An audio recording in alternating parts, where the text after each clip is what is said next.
咁遲翻嚟啊？我都唔想得，我有好多嘢要做啊！你知唔知啊？如果冇我，邊度有錢用啊？工咗，你日日都去嗰個酒吧，點解你成日都係咁啊？咪都係因為你咯。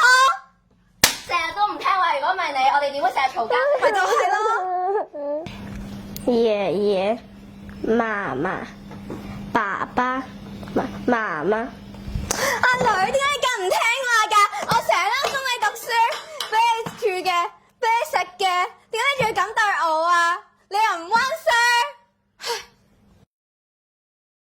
點解你要咁做啫？我以後唔會做啊！咩啫？你可唔可以講清楚啊？